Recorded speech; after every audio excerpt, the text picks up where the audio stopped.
Aluminium বা aluminium মেটালে ২ ধরনের metal হয়ে থাকে। যেমন অ্যালো মেটাল হয়ে থাকে, আবার অ্যালুমিনিয়াম হয়ে থাকে।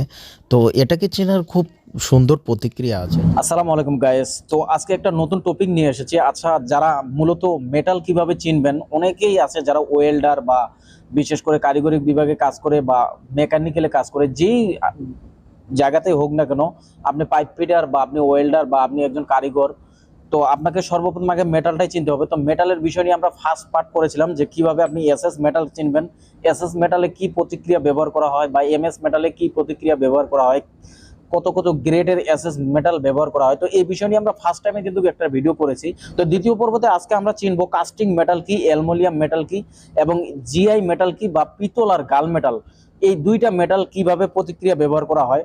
তো মূলত ভিডিওটা একটু লং হলেও আমি অনুরোধ করতেছি অবশ্যই পুরো ভিডিওটা দেখার চেষ্টা করবেন। তো ভিডিওটাতে দেরি করবো না, চলুন লেটস গো। তো পিতল আর গাল মেটাল, সর্বপ্রথম তো এটাই যাই আমরা। একটা জিনিস অনুরোধ থাকলেও অবশ্যই স্ক্রিনের দিকে নজর রাখবেন, কারণ আমরা টেকনিক্যালি বিষয়ে স্ক্রিনেও কিছু উত্তর দিয়ে দেব। কারণ এই জন্য উত্তর দেব, কারণ আমাদের ভিডিওটা অনেক লং হয়ে যাবে আর কিছু টেকনিক্যাল বিষয় আমরা বলে দিচ্ছি। এই জিনিসটা অবশ্যই অবশ্যই খেয়াল করবেন, আর অবশ্যই সম্পূর্ণ ভিডিওটা দেখার অনুরোধ থাকলো। তো পিতলের কথা বলি গ্যাস, পিতলের মূলত বেশি কিছু মেটেরিয়াল দিয়ে তৈরি করা হয় না। পিতলে শুধু তামা আর শঙ্কর দিয়েই তা থেকেই কিন্তু পিতলটা তৈরি হয়। কিন্তু পিতল আর গাল মেটাল, পিতল আর গাল মেটালের ভিতরে অনেক তফাৎ থাকে, কারণ গাল মেটালে অনেক কিছু মেটেরিয়াল ব্যবহার করা হয়।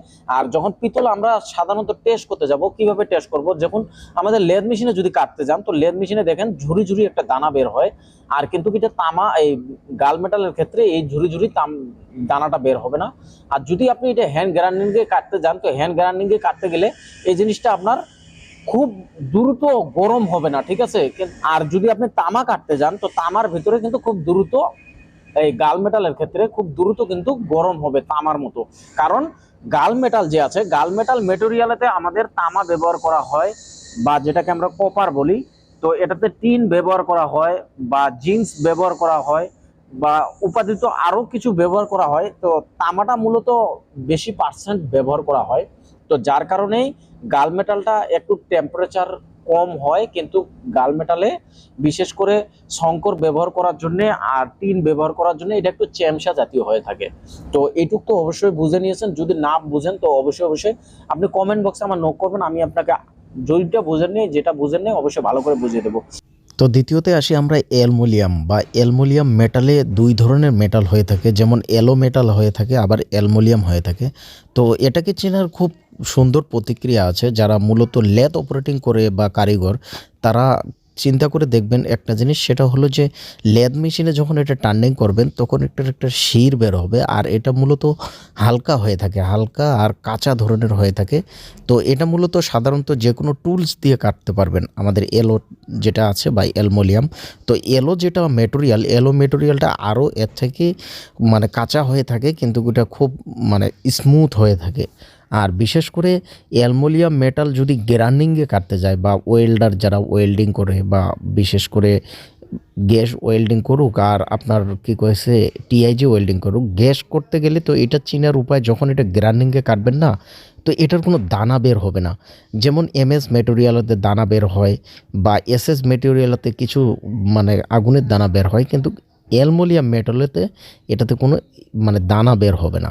তো এটা সবসময় আপনার অ্যালুমিনিয়াম মেটাল চিনার প্রতিক্রিয়া। তো অ্যালুমিনিয়ামও তো কিছু মেটেরিয়াল ব্যবহার করা হয়, তো মূলত এটা ঢালাই হয়ে থাকে, কারণ ঢালাই থেকেই আমরা এটা উৎপাদিত করা হয়। তো এগুলোই চিনার উপায়। আর দ্বিতীয়ত আমরা কাস্টিং মেটালে যাই। আচ্ছা, কাস্টিং মেটাল আমরা একটা ঢালাই উপাধি, ঠিক আছে, যেটাকে আমরা সিআই মেটাল বলে থাকি। তো সিআই মেটাল বলে থাকলেও এটাকে মূলত টেকনিক্যাল ভাষায় কাস্টিং মেটেরিয়াল বলা হয়। তো কাস্টিং মূলত একটা ঢালাই প্রতিক্রিয়া, তো ম্যানুফ্যাকচারিং একটা বিষয়। তো বিশেষ করে এই কাস্টিং মেটাল, আপনি যদি ওয়েল্ডার হতে চান বা ওয়েল্ডার আপনি ওয়েল্ডিং করেন, তো কাস্টিং মেটালে কিভাবে আপনি চিনবেন। তো কাস্টিং মেটাল চিনতে গেলে আপনাকে সর্বপ্রথম হ্যান্ড গ্রাইন্ডার দিয়ে দেখতে পাচ্ছেন এটার একটা দানা বের হচ্ছে, কিন্তু আগুনের মতো বড় বড় দানা না, ঠিক আছে। দেখতে পাচ্ছেন আপনারা কিভাবে আমরা দেখাচ্ছি। আর যদি এটা লেদে কাটতে যান, তো লেদে ঠিক পিতলের মতো গুড়ি গুড়ি একটা করে দানা বের হচ্ছে, ঠিক আছে, গুড়ি গুড়ি করে একটা দানা বের হচ্ছে। আর যদি বড় কপ দিতে চান, বা কোনো টুলস দিয়ে কোপ দিতে যান, তো এটাকে হাই স্পিডে যখন কাটতে যাবেন কোনো লেথ অপারেটর, তখন কিন্তু হাই স্পিডে সাধারণত হোয়াইট বিট টুলস বা সাদা টুলস দিয়ে কাটতে গেলে এটা টুলসটা জ্বলে যাবে। আর যদি গ্রাইন্ডিং দিয়ে কাটতে যান, তো গ্রাইন্ডিং দিয়ে কাটতে গেলে আপনার প্রচুর পরিমাণ গরম হবে মালটা, ঠিক আছে। তো এইগুলোই প্রতিক্রিয়া আপনার চিনার। আর দ্বিতীয়ত যেটা হলো আমাদের জিআই, যারা জিআই ওয়েল্ডিং করেন বা জিআই পাইপে অনেকজনে ওয়েল্ডিং করে কিন্তু ওয়েল্ডিং ধরাতে পারে না। আচ্ছা, জিআই এমন একটা মেটেরিয়াল, ঠিক আছে, এটার মাঝে আপনার হার্ডনেস কম হয়ে থাকে, যার কারণে সর্বনিম্ন আপনার 17 থেকে 20 পর্যন্ত হার্ডনেস হয়ে থাকে এই মেটালটাতে। আর এই মেটালটা চিনার উপায় একটাই, সেটা হলো আপনি যখন ওয়েল্ডিং করেন তখন বুঝতেই পারেন যে এটার একটা পুট বের হয়, তো উপরে একটা নিকেল দেওয়া থাকে এবং ভিতরেও একটা নিকেল দেওয়া থাকে। তো যার কারণে এই পুটটা আপনার একটা শব্দ করে বা সাদা একটা আবরণ চলে আসে। আর যদি আপনি এটাতে মূলত লেদ মেশিনে ট্রাই করতে চান, তো লেদ মেশিনে এমএস এর মতো একটা বাবুরি আসবে না, এটার একটা শির বের হবে, দেখতে পাচ্ছেন। তো এটা মূলত অ্যালুমিনিয়াম মেটাল বা এলোর মতো নরম হয়ে থাকে, কিন্তু অ্যালুমিনিয়াম মেটালে আমরা কিন্তু যখন একটা ভাড়া দেই তখন কিন্তু ভেঙে যায়। কিন্তু যে জিআই মেটাল আছে এটা কিন্তু লেদ মেশিনে যখন ট্রাই করতে যাব তখন কিন্তু এটা ভাঙবে না, এটা এমএস এর মতো শির হয়ে থাকবে, কিন্তু জিনিসটা নরম, যেটাই বললাম আমি, হার্ডনেস কম হয়ে থাকে। তো গাইস, আজকে আর বেশি দূর না, তো অবশ্যই আপনি মেটালের ধারণাগুলো পেয়েছেন। আর যদি না পেয়ে থাকেন, না বুঝে থাকেন, তো অবশ্যই কমেন্ট বক্সে নক করুন। আর বিশেষ করে যারা শিক্ষণীয় বিষয় মনে হচ্ছে, তা অবশ্যই অবশ্যই সাবস্ক্রাইব করে বেল বাটনটি অল সিলেক্ট করে রাখবেন, যেটা আমরা নতুন নতুন ভিডিও ছাড়লে আপনাদের কাছে নোটিফিকেশন যায়, জাস্ট এটুকুই। আর অবশ্যই অবশ্যই লাইক করবেন, আর যারা শিকার আগ্রহ তাদেরকে শেয়ার করবেন, এটুকুই অনুরোধ থাকে, কারণ আমি কষ্ট করে ভিডিওগুলো তৈরি করি। আর আপনাদের কি প্রয়োজন, কি লাগবে, অবশ্যই অবশ্যই আপনি নোট করবেন, অবশ্যই জানার চেষ্টা করবেন।